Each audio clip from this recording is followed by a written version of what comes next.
Our identity is not inside our body. Our identity is picked up by protein antennas on the surface of our cells. The body is like a television set, and there's a broadcast coming in. And the relevance about that is sometimes the television breaks, you say the television's dead. And I say, yeah, but is the broadcast still there? There's a number of studies of people who have heart transplants. And when they receive a transplant for somebody else, they start to pick up characteristics of the person who donated the heart. Now, some people say that's cellular memory. As a cellular biologist, I think you're giving great credit of memory to a cell. A cell is likely to remember if it's a liver cell or a skin cell, not if it likes chicken McNuggets and beer. But the story I just want to emphasize is this: a young girl received a heart from another young girl. And once the heart was implanted, just shortly after, she had very vivid nightmares of being murdered. And they repeated themselves every night. And so finally, the doctor said, well, where did this heart come from? And it was from another girl who was murdered. And the relevance about that was the nightmares were so vivid that when the police questioned her about what she had seen, they were able to catch the killer. The point was, the heart cells are still having the self-antennas of the person who has died.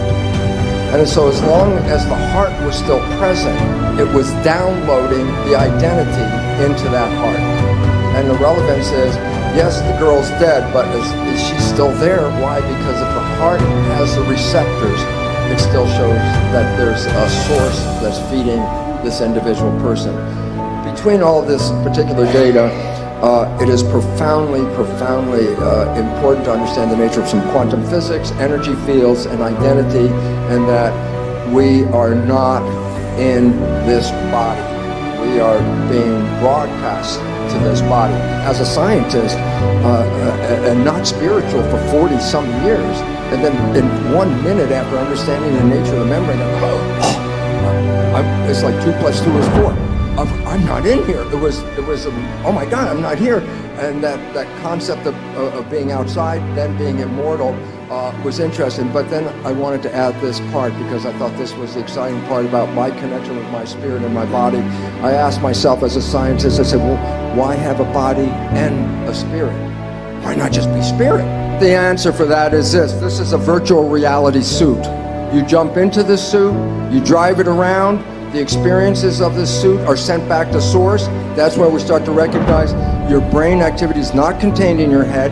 You can use magnetoencephalograph probes outside of your head, and you can read your brain activity. So you're broadcasting back to the field. And that's why we can see a sunset. We can taste that chocolate. We can smell that rose. We came here to experience life and to create. And then all of a sudden I said, oh, the whole story might be the biggest cosmic joke in the world, and that is this. We have been told that when we die, if we did a good job on planet Earth, we can go to heaven. I would like to suggest something. You were born into heaven. This is where you came to create. This is where you came to experience. If you don't like the creation, the significance is we're not living our lives, we're living the lives of programs. And if you don't like the program, the new biology is the one that says you can rewrite it. And if you rewrite it to make your creation not the one you bought as the creation, you will manifest heaven on earth.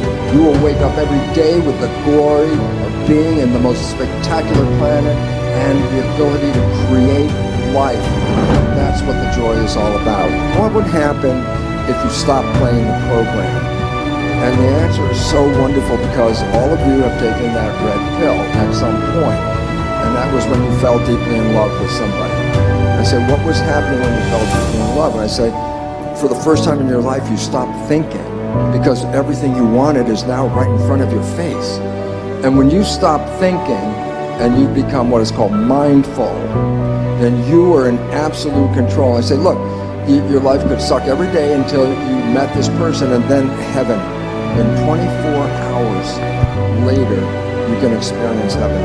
And what was the difference? You stopped thinking and started being present. And so it becomes important if you want to transform, then you stay present and you repeat what you like, and repetition is what will reprogram your subconscious.